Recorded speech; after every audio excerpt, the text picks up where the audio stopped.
Assalamualaikum warahmatullahi taala wabarakatuh. Selamat berjumpa kembali sahabat dengan Sniper Ngesot. Salam stobi, salam setularas, salam situng ateh. Tertan, syukur alhamdulillah sahabat. Semoga hari ini kita tetap diberikan kesehatan, rezeki yang melimpah dan juga halal agar kita bisa beraktivitas dan juga bisa beribadah dengan baik. Oke, pada kesempatan kali ini sahabat, saya ingin menjawab pertanyaan salah satu sahabat bediler tentang, Bang, saya beli unit baru, sampai di rumah ternyata masih banyak PR yang harus saya kerjakan sahabat. Bang, pertanyaannya adalah bagaimana sih caranya kita mengecek saat kita mau beli sebuah unit senapan terutama oklik agar tidak terlalu banyak PR ketika nyampe di rumah, kemudian bisa langsung dibawa hunting. Nah, itu agak sulit sahabat, agak sulit karena memang ketika nyampe di rumah kita kadang-kadang memang butuh penyesuaian lagi beberapa hal. Tapi sekarang ingin saya jelaskan beberapa part yang perlu kita cek minimal PR ketika nyampe di rumah itu tidak terlalu banyak. Apa saja? Kita mulai.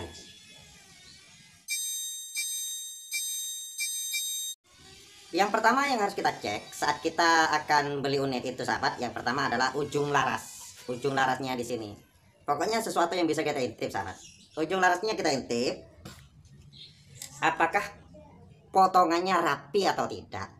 Apakah sudah ada kroningan nggak di depan ujung larasnya itu atau tidak? Atau hanya sekedar potongan langsung kemudian masih ada lebih-lebihnya potongan atau tidak? Laras yang rapi itu sahabat, di ujung larasnya itu sudah ada sedikit kroningan. Maksudnya ada sedikit bagian depannya itu agak apa ya, terkikis sedikit lah.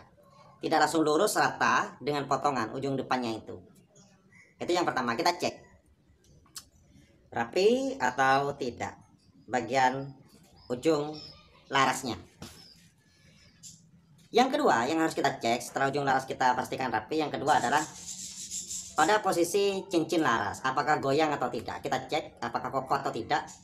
Kalau seperti halnya menggunakan patri semacam ini sahabat, pakai patri kan, ini cek apakah ada pecah atau tidak pada cincin larasnya, atau pada kalau yang menggunakan cincin laras semacam ini kita cek. Oke, rapi, aman. Selanjutnya yang ketiga adalah kita cek pompa sahabat. Kita pompa berat atau tidak. Kemudian Anda dengarkan bunyi sehernya. Sehernya itu bunyi atau tidak. Kalau sehernya itu bunyi krak krak krak krak, berarti pipa serombong di sini ini tajam. Pipa serombongnya masih tajam karena baru dicowok dan tidak dirapikan oleh pabrikannya. Ini sehingga memakan seher. Kita pompa. Normal beratnya atau tidak, atau terjadi kengobosan atau tidak, kita tembak. Oke, kemudian juga stang pompanya kita cek kocrak atau tidak. Stang pompanya ini kalau hanya kocrak sedikit gak apa-apa sahabat, takutnya kocraknya itu besar lah, ada kerusakan di sini pompanya. Oke, itu cek yang kedua pada stang pompa dan juga sehernya apakah dimakan oleh serombongnya. Bukan saat dipompa berat sahabat. Kalau dipompa berat itu tidak apa-apa ya. Saat dipompa itu berat berarti angin itu benar-benar rapat masuk ke dalam tabung. Semakin berat dipompa kedua semakin berat, dipompa tiga semakin berat lagi, berarti itu normal. Yang bermasalah itu sahabat adalah terkadang adalah saat ditarik sahabat, saat dibuka ini berat. Saat dibuka berarti ada masalah pada sehernya gitu. Pada seher dan juga pada klepnya bermasalah. Kemudian yang ketiga adalah kita cek pada pembukaan grendel. Ini normal pembukanya atau berat. Saat ditutup berat atau enggak. Ini pada grendelnya. Dibuka enak atau tidak.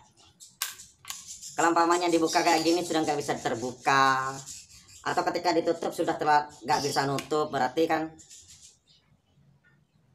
seal grendel sudah melar, sudah rusak, atau terlalu longgar, dimasukkan itu longgar, itu juga bisa bermasalah. Kemudian kita pompa lagi, kita pompa dua kali saja cukup, atau 3 kali atau 4 kali boleh, 4 kali lah. Kemudian kita tembakkan, kemudian ini macet atau tidak. Seperti ini macet kan sahabat, ini grinder apa namanya,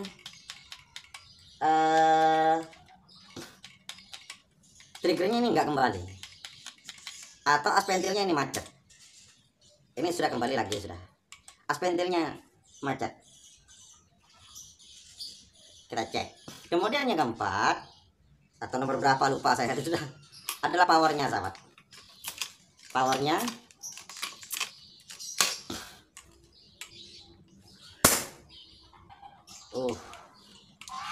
powernya kalau sudah ngebos kayak gitu bagus sahabat ya. Kita pompa satu kali, kemudian kita tutup bagian depannya, kemudian kita tekan,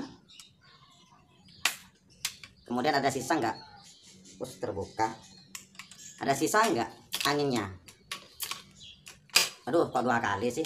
Kalau 2 kali nggak kuat sahabat, tangan ini nekan. 1 kali saja, 1 kali kita pompa, kemudian kita tutup bagian depannya, kita tekan. Ada sisa angin enggak? Saat ditutup kemudian dibuka, ada sisa angin enggak? Tapi kalau ada nepelnya bagian depannya sahabat, itu nggak bisa. Contohnya seperti ini adik, ini kan larasnya nggak langsung menyentuh bagian depan larasnya. Kalau larasnya langsung menyentuh depan itu bisa ditutup, tapi kalau larasnya itu nggak menyentuh bagian depan, kita tutup seperti ini, maka angin itu akan keluar melalui tepi sambungan nepel. Anginnya itu seperti itu. Kemudian caranya kalau umpamanya seperti itu, kita lihat saja apakah mendorong tangan atau enggak ketika dipompa 1 kali. Lihat power ya, ketika kita tutup kayak gini, mendorong tangan atau enggak. Itu mendorong sahabat. Kalau nggak sempat mendorong berarti ada kebocoran bagian dalam, bagian tabungnya bocor, sehingga angin itu akan kembali ke belakang, tidak masuk ke sini. Tapi kalau umpamanya ini didorong dengan pompa 1, tangan kita didorong sedikit, maka itu sudah lumayan gitu. Kemudian untuk yang menggunakan baterai semacam ini sahabat, senapan yang menggunakan baterai, maka kita cek baterainya apakah rapi atau tidak. Takutnya nanti baterainya ada yang pecah atau copot atau gimana baterainya. Selanjutnya adalah bahan sahabat. Bahan yang terbaik itu menggunakan apa bang? Bahan sih, kalau yang terbaik sahabat, kalau dari laras itu lebih baik menggunakan laras baja karena tahan getar. Tapi kalau dari serombong ini lebih baik menggunakan laras kuningan.